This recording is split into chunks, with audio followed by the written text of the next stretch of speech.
তো আজকে চলুন ক্যালকুলেটর দিয়ে ইএমআই ক্যালকুলেট করা আমরা শিখি। তো ধরুন আপনি একটা বাইক কিনেছেন 50,000 টাকা। তো কোম্পানির লোকরা বললো যে মিনিমাম 10,000 আপনাকে ডাউন পেমেন্ট করতে হবে। তো আপনি সেটা করে দিলেন, তো বাকি কত থাকলো? 40,000 টাকা। তো আপনি দোকানদারকে বললেন যে না, আমার কাছে তো এখন 40,000 টাকা নেই, তো আপনি একটা ইএমআই বানিয়ে দিন। তো এবার দোকানদার জিজ্ঞাসা করলো যে কত বছরের ইএমআই বানাবো?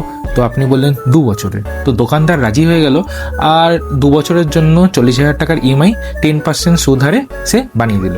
তো এবার সে কি করবে? এবার সে 40,000 টাকার যে ইন্টারেস্ট আছে সেটা ক্যালকুলেট করবে। তো কি করে করবে? 40,000 ইন্টু 10% আপনাকে ইন্টারেস্ট দিতে হবে, ইন্টু 2, কারণ 2 বছরের জন্য আপনাকে দিতে হবে, বাই 100। তো 2 বছরের ইন্টারেস্ট বেরিয়ে গেল 8,000 টাকা। এবার কি করবে? এবার সেই 8,000 টাকাটাকে সেই দোকানদার 40,000 টাকায় অ্যাড করে দেবে। তো টোটাল অ্যামাউন্ট কত বেরোলো? 48,000 টাকা। এবার 48,000 টাকা আপনাকে কত দিনে দিতে হবে? 2 বছরে। তো এটাকে তারা ডিভাইড করবে 24 দিয়ে।